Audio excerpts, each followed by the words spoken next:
Welcome back to Vivid Noise. Today we're looking at Colin McRae Rally Free, and more specifically, I really want to talk about something that I've sort of noticed while playing games like this and other racing games primarily because it particularly applies to them, and that is the relationship between a game's presentation, the difficulty of doing whatever you have to do in the game to win, and the accuracy of its portrayal of whatever it is that you're doing that you might also be able to do in the real world. So in this case, you're driving a car, right?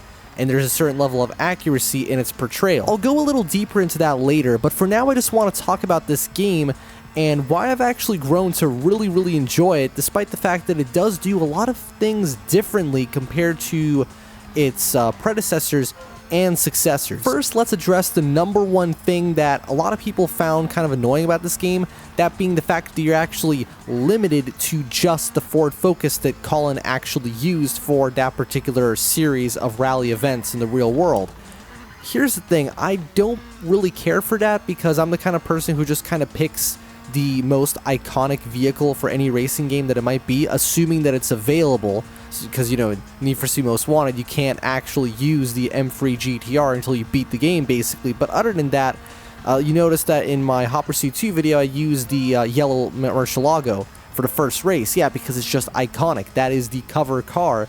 So I was probably just going to do the whole campaign using this car anyway, though, you know, the option would have been nice. I think the reason why the developers did this was because they wanted to make you sort of feel like you're actually playing as Colin, you know, role-playing, I guess, which I believe they did for the sequels as well, though they also gave you the option of a traditional, you know, choose-your-own kind of career mode. It is objectively a flaw, but it just doesn't bother me too much, and again, those other games now exist, so in retrospect, it's really not a big deal. Now on to the things I really like about this game, and that would be, for one, unsurprisingly, the presentation. I adore that clean white and red aesthetic that it has going on during the loading times. It's just the polar opposite of the kind of aesthetics from the early 2000s that have aged badly, right? This is aged ridiculously well because it's kind of hard for minimalism to age poorly. That minimalism also carries over into the game's structure and progression. There's so many things this game streamlines, you can't even pick which parts of your car you want to repair, which, you know, I can imagine can be a bit of a nuisance to people who really want to tweak things, although you can adjust your car's suspension, gearbox, and all those things separately. Again, if you're looking for a more in-depth sort of career mode for a rally driving game, you can just look towards the sequels, right? 04 and especially 05. I mean, that game was... it almost felt like a precursor to what would come right after, which was Dirt. It's obviously a matter of personal preference, but this really does appeal to me. When you can just... it's a totally... I don't want to call it a brainless kind of game because it's not brainless. I mean, this game can be very difficult. I'll talk about that later. But when it comes to everything outside of the driving, a lot of it is taken care of for you, and there's a time for that, right? You don't always want to be in the nitty-gritty. Oftentimes it can be really fun to do that, right? I mean, I think I did a video on Need for Speed Shift where you can like tune stuff and there's a lot of detail, and lots of other racing games let you do that as well, but maybe you're just not always in the mood for that, and you also still want a relatively challenging driving experience because yes, the later Codemasters rally games like Dirt 2 and I guess Dirt Free to an extent as well also offer a very streamlined and simple experience, but the driving is also much simpler. Not that that's a bad thing. Those games are fantastic in their own right, but here, as you can tell, the handling is very different. I often see it described as a sort of hover car handling, like they call these free games the hover car era of Colin McRae, and yes, the cars do have this weird central rotation thing going on, but I feel like it fits. It's very fun to whip the car around corners in this way. It's not realistic, really, but it does create a great sensation of driving. And I just really want to talk about how realism can often be arbitrary and how realistic a game actually feels to play. Like this one, for example. Cars don't behave this way in the real world.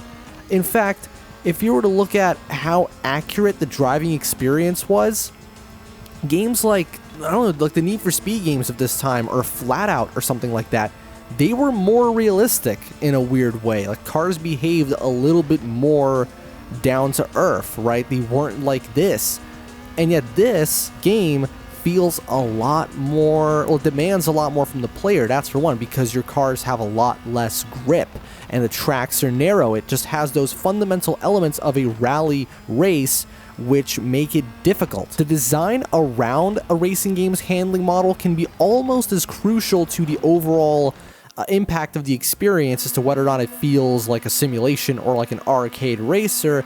It can play almost as big of a part as the actual driving itself, because really when you've got, for example, these narrow roads, it's just inherently more difficult no matter how well your car handles. Ultimately, I would still recommend Colin McRae 2005 or even just Dirt 1 if you're looking for a more in-depth experience when it comes to these sort of games. But if you're looking for something just really stripped down and simple and almost arcade-like in the way that it plays overall, then yeah, you could totally give it a shot. I don't think you can buy it anymore, but you know where to find it. Getting back to the main point that I wanted to talk about in this video, that being the relationship between the presentation and overall realism and difficulty of a game, it's a very complicated one, I would say, because there's a lot of different ways to approach it. For example, with driving games, oftentimes I find that some people will decide whether or not a game is an arcade racer or a simulation racer, not even by the handling, which you would think that would be the case, although with this game, as I've shown, I believe it to be the other way around. This game can be quite challenging. Colin McRae Free is not, it starts out pretty easy, but later on the times get even harder to beat, and the damage system can be quite punishing. I mean, you really can't afford to drive these cars too hard because your tires can just go fucking boom, right? It's not even a matter of how much you crash, it's just how much pressure you apply to them. And I imagine there's maybe some tuning you could do. I haven't actually checked whether or not you can change the tire pressure. The only settings I changed are just like manual, automatic, right, in the gearbox, and that's pretty much it, and also the ride height. But anyway, if you look at games like Gran Turismo, you would actually have a hard time calling them simulations if you had to look at, for example, their damage, because it doesn't exist. You can't really damage any of the cars in Gran Turismo. I believe in Gran Turismo Free, at some point, you actually gain the ability to lose performance for your cars. It's not super visible, but you do actually lose performance points.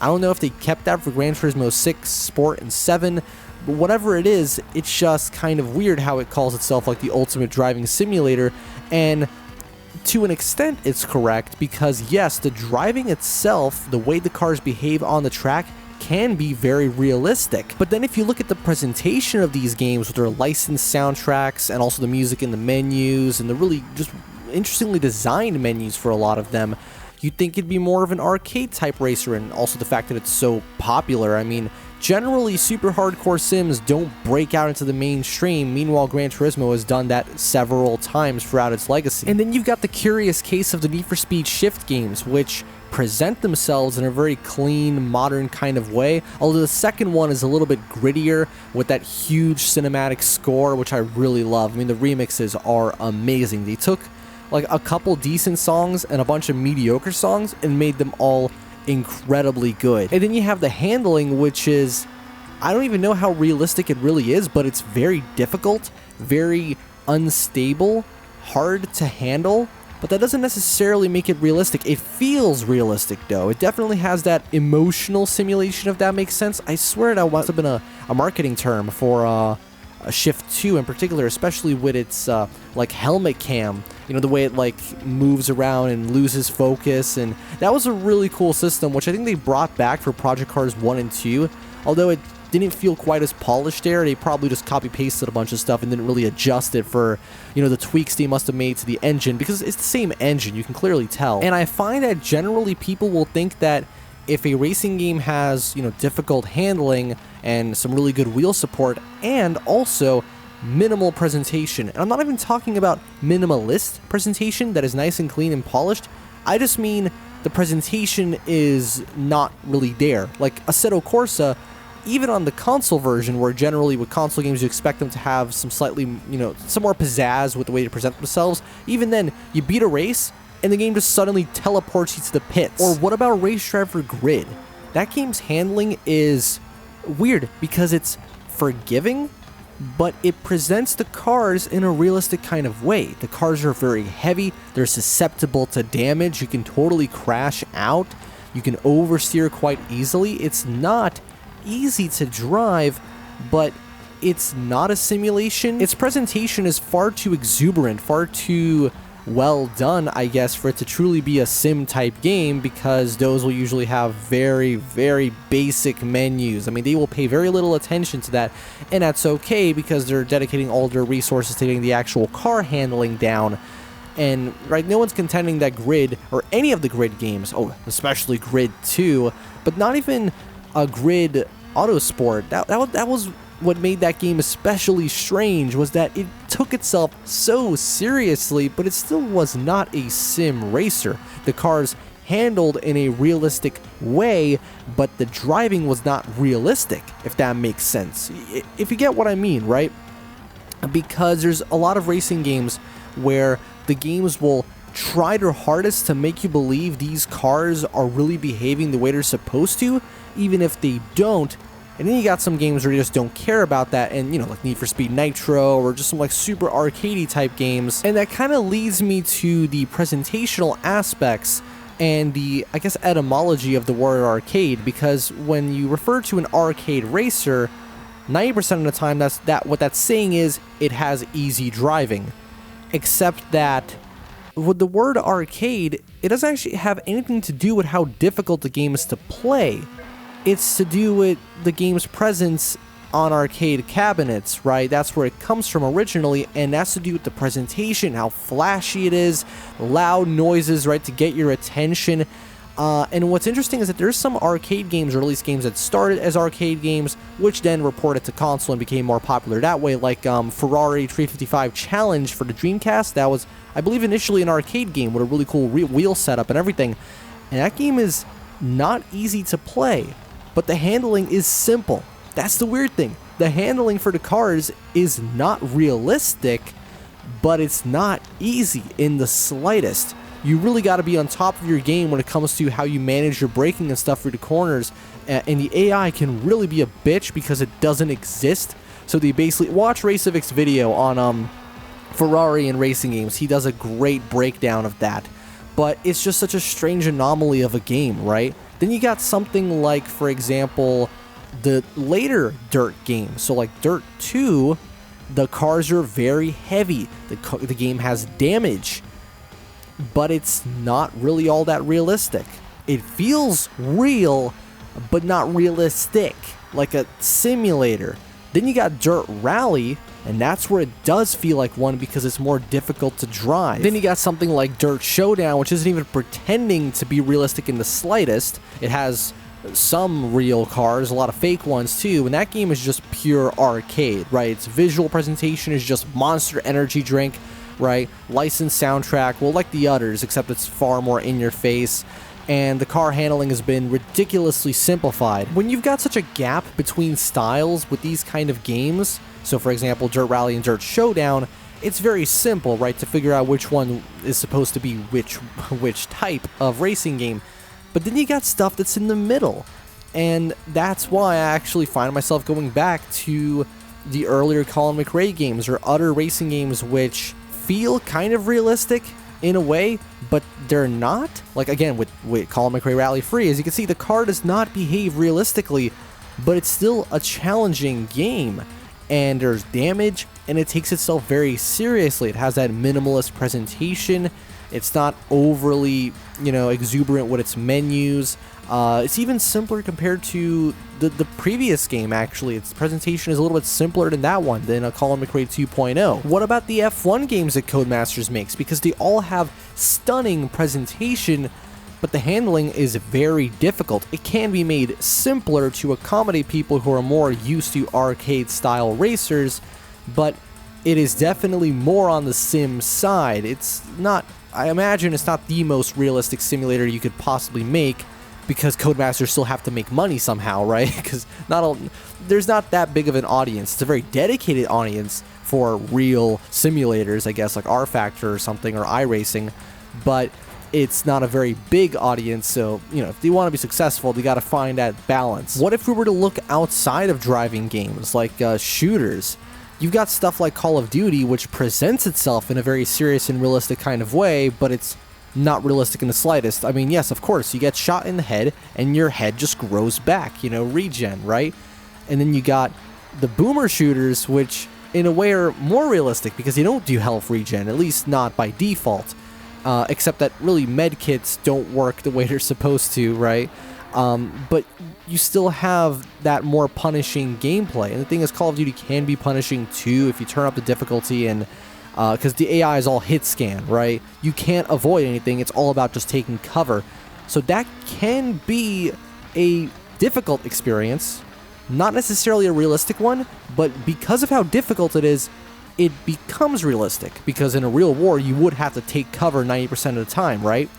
So you're forced to play in a way that makes the game feel more real, even if realistically it isn't. There's also something to be said about elements of realism playing a part in and enhancing completely unreal experiences. As a Sonic fan, I should know that, pinball physics, right? Ball physics, that is a huge part. Even though I talked about this in my Sonic Adventure DX video, that I don't particularly care for them, I do totally understand why the fan base is so adamant about the physics, especially when you're in 2D, about them being just right?